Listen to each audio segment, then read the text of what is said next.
প্রতি বছর বৈশাখ মাসের শেষের দিকে বাঙ্গালহালের বীজ ঘাটায় এমন একটা মাছ ধরার ফেস্টিভ্যাল হয় যেখানে স্থানীয় ছেলে মেয়ে যুবক বুড়ো থেকে শুরু করে অনেকেই দূর দূরান্ত থেকে অংশ নেয় এই অনুষ্ঠানে।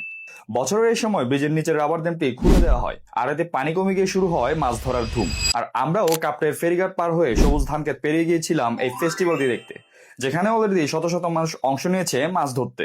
মূলত ভোরবেলা থেকে শুরু হয় এই মাছ ধরা। কেউ আসে জাল দিয়ে, কেউ মশারি, আবার কেউ ট্রেডিশনাল বাঁশের তৈরি ফেন্নি বা থেলা জাল দিয়েও মাছ ধরতে আসে। তবে মজার ব্যাপার হলো অনেকে আসে পরিবার নিয়ে, যেখানে অন্যরকম এক আনন্দ কাজ করে। এবার চলুন কে কেমন মাছ পেলো তাদের থেকে শুনি। এক আন্টিকে কিন্তু দেখতে পেলাম, ও জাল হাটে মানে মাছটা ধরার জন্য আসছে। আন্টি, মাছ ধরতে কেমন লাগে আপনার?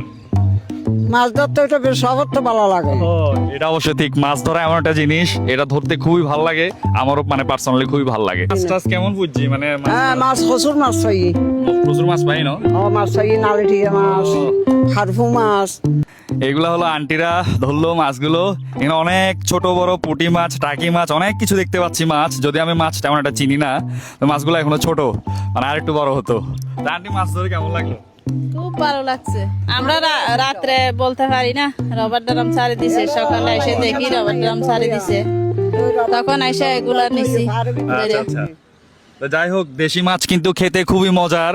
তা আশা করি আপনারা এনজয় করবেন মাছগুলো। ধন্যবাদ। তো দাদা, কেমন মাছ পেলেন? পাইছি বড় বড় দাদা। বড় বড় একটু দেখানো যাবে দেখেন মাছগুলো? দেখেন না। একটু। ওফ, এই যে দাদা কিন্তু ভালোই বড় বড় মাছ কিন্তু এখানে তেলাপিয়া দেখছি। তারপরে এটা কি মাছ দাদা? মাল মাছ। মাল মাছ। তারপরে এটা কার্ফো। দাদা কিন্তু ভালোই মাছ পাইছে, আর এদিকে দাদাও একটা ধরে আছে। যাই হোক, তো কেমন লাগছে অনুভূতি মাছ ভালো ধরে? দাদা। আপনি কখন আসছেন দাদা এখানে? এই কিছুক্ষণ আগে। আচ্ছা আচ্ছা। আপনি কি এখানকার লোকাল? ও, সবাই কিন্তু মাছ ধরার কিন্তু সেই মানে অন্যরকম একটা অনুভূতি, মানে অন্যরকম একটা ফিলিংস। আর মাছ ধরতে তো সবারই ভালো লাগে, আর আমাদের দেখতে ভালো লাগে। মাছ ধরা তো অনেক দেখলাম। এক দাদার থেকে হচ্ছে আমরা একটু জিজ্ঞেস করে ইন্টারভিউ নিই যে এখানে মাছ কিভাবে ধরতেছে, সকাল থেকে রাত থেকে নাকি ধরতেছে, আমরা এইসব ব্যাপার একটু জানতে চাই। দাদা, এই যে মাছ যে ধরা শুরু হয়েছে, এটা কখন থেকে শুরু হয়েছে? রাত থেকে অনেক শুরু হয়েছে, এখন দিনেও দেখতেছি অনেক জনসংখ্যার ভিড়, কিন্তু প্রতি বছরের ন্যায় এবছর তেমন মাছ পাচ্ছে না। আচ্ছা, এটা কি জন্যে? প্রতি বছর নাকি মাছ ভালোই পায়? হ্যাঁ, প্রতি বছর আমাদের এখানে একজন মাছ ছাড়তেন, তিনি এবছর নেই। মানে নিজ উদ্যোগে? হ্যাঁ হ্যাঁ, নিজ উদ্যোগে ছাড়তেন, ও। কিন্তু কিছু কারণে উনি এখন নেই, আর কেউ এই উদ্যোগটি গ্রহণ করেনি।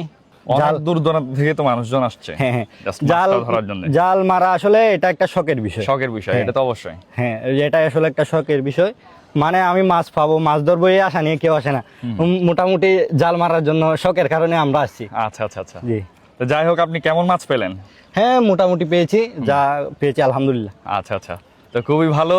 তা আমারও দেখে খুবই ভালো লাগলো। আমার লাইফের এটাই প্রথম একটা এক্সপিরিয়েন্স যে এই টাইপের জাল মারা মানে মাছ ধরার দৃশ্য কিন্তু আমি এই ফার্স্ট আমি দেখলাম। মানে একসাথে অনেকজন অনেক দূর দূরান্ত থেকে আসলো, জিনিসটা খুবই মজার এবং চমৎকার।